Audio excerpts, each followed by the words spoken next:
Начиная с V века между Римской империей и Ираном шло соперничество за политическое и экономическое господство в странах Азии и Закавказья, за овладение торговыми путями, которые вели в Индию и Китай. Византийский император Юстиниан посылает в 542 году в Абазгию свои войска. Это было началом полного порабощения местного населения. В результате возникло восстание народных масс.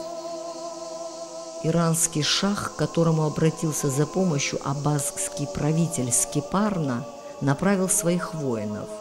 Но персидские войска по дороге грабили местное население, и их пришлось вытеснять из Колхиды.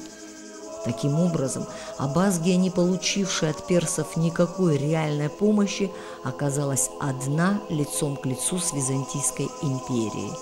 Константинополь решил сурово расправиться с повстанцами.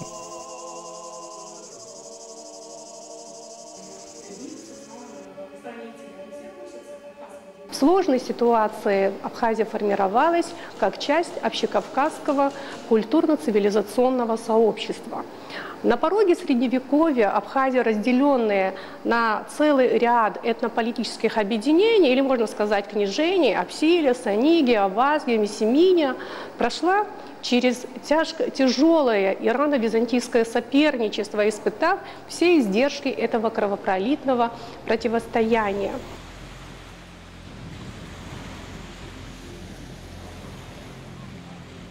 Прибыв сюда морем, римляне высадились в устье реки Гумисты. Увидев неприступность Анакапии, они прибегли к обманному маневру.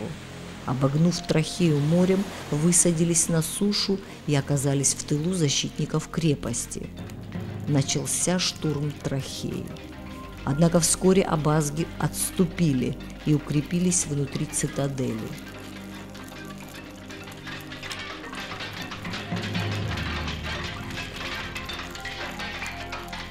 Численное превосходство византийцев, хорошая вооруженность и тактика окружения решили исход сражения.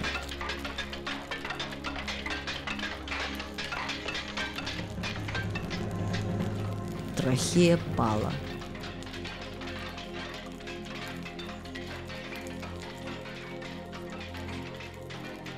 Последствия были ужасны. Жители и их дома сожгли, оставшихся в живых продали в рабство.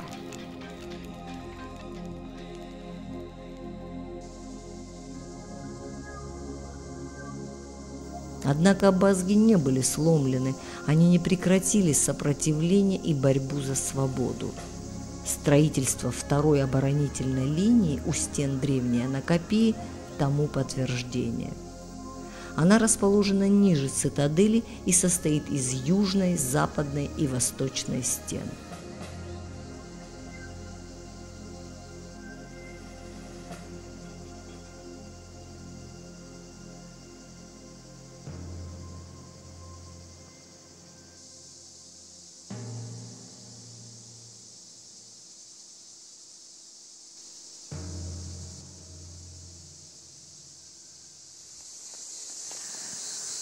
На обочине дороги, ведущей наверх в крепость, лежат отесанные камни. Это остатки жилых помещений, в которых наверняка жили воины гарнизона. Вторая оборонительная линия функционировала в VII-XII веках. Это было время, когда Абхазия становится сравнительно мощной политической единицей. Анакапия же выступает главной крепостью абхазского владетеля Леона I.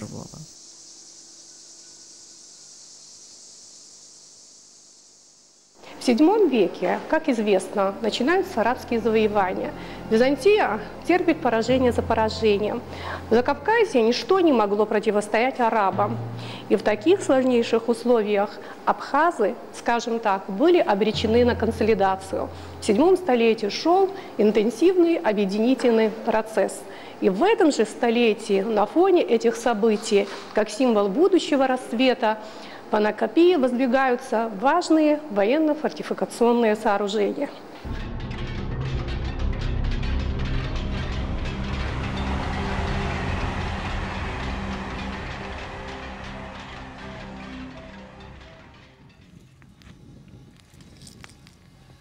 30-е годы VIII века начинается арабская экспансия в Закавказье.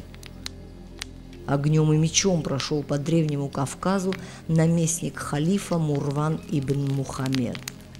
Армяне прозвали его разорителем, грузины – глухим к страданиям народа. Опустошив Армению и Албанию, Южную и Западную Грузию, Мурван направился в Абхазию.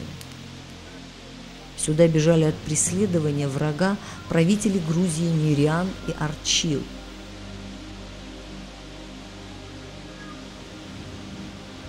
Преодолев Килосурскую стену, арабский полководец разрушил город Себастополис и встал лагерем перед Анакапийской твердыней.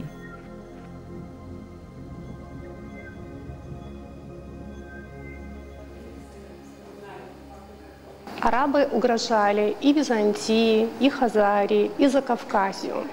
Политическая ситуация привела, в частности, к оформлению Абхазо-Хазарского военно-политического союза, закрепленного династическим браком между братом Леона I, абхазским князем, и дочерью хазарского царя.